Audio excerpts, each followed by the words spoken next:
Здраво, ова е третото издание на Видеологија со Златко Ѓелевски, дигитален краток осврт за актуелни филмски остварувања, односно спонтана критичка анализа која е збир на први впечатоци.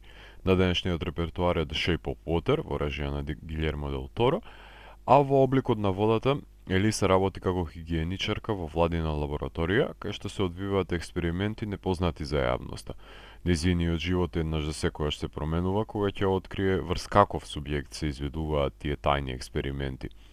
Наспроти вербалниот хендикеп на протагонистката, глумена од одличната Сели Хокинс, сосема доволно компензира брзозборката Зелда, односно Октавија Спенсер, надополнувајќи за нејзиниот молк со голема доза на хумор.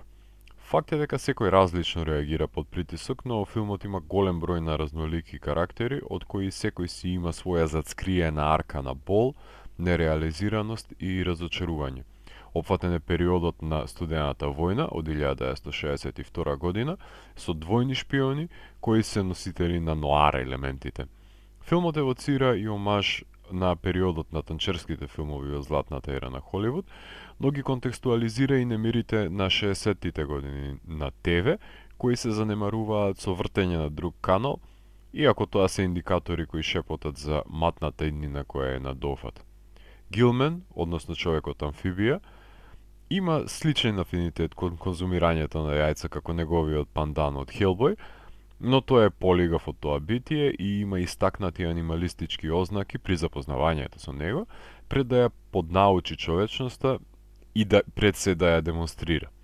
Гилјермо заедно со Ванеса Телер тука ги амалгамираа неспојливите тропи, комбинирајќи го постулатот на една романтична бајка со научно-фантастичниот канон на филмот за чудовиштето, третирано како отпадникот, односно другиот. Даг Џонс е роден под вода, човекот дише на шкрги, неговиот костим е прекрасен и ме радува што се одлучиле и жабри да прикажат на оваа прекрасно извајана текстура и неговото дережирање водеше кон крвави и измачувачки сцени. Мајкл Шенон беше застрашувачка појава кој знае и со една реплика да го украде присуството во филмот, еден убедителен негативец пресечен по рабовите од страница на графичка новела за нереализирани полицајци од американскиот југ. Ова е уште едно од фантастичните бајковидни остварувања на Гилјермо, кое допливува до границата на патетиката, иако знаеме дека си ги сака монструмите и тие се неговите благородни дивјаци, но не мора до толку лековерни епилози да создава во неговите дела. Позанимлив беше од Crimson Peak, но не е филмот богат како Пенс Лабиринт или да биде на рамништен на Хелбој, ниту релевантен како Devil's Backbone, но затоа е Creature from a Black Lagoon кој не го доби од сега веќе навреме погребаниот мрачен универзум на Universal. Затоа пак филмот е снимен по негов терк, прикажувајќи ја рутината, не срамејќи се дури од сексуалната активност на ликовите од сите човечки и нечовечки видови. Впрочем, осаменоста ги обедини немата убавица и ѕверот.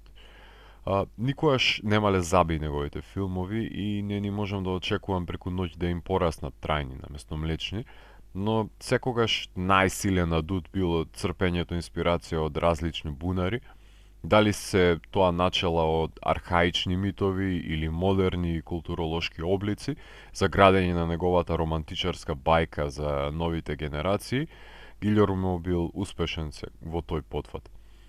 Студиото за визуелни ефекти направи Бал под вода, кој делува како бескраен сон.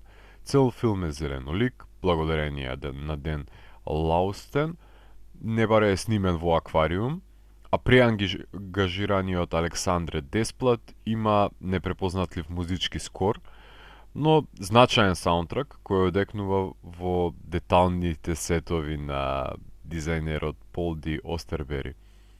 Филмот го лапна Златниот лав во Венеција, а од Гилјермо на повидок е најавениот Пинокио и ангажман околу серијата Carnival Row. Но Дел Торо е познат по тоа што сака све да сними и проекти често става на стендбај, па затоа и Хелбој нема да чека на него. Меѓутоа, фала му што не го сними црно-бел овој филм и го сними него наместо Pacific Rim Uprising. А, детето во Гилјермо верувам дека е задоволно, меѓутоа дали во другите ќе допре до нивната детска наивност и емпатија, се сомневам. Меѓутоа неговите љубители ќе го слават филмот и ќе ги исполнат седиштата во киносалите и никој не може да негира дека филмот прекрасно е кадриран и незапирливо тече.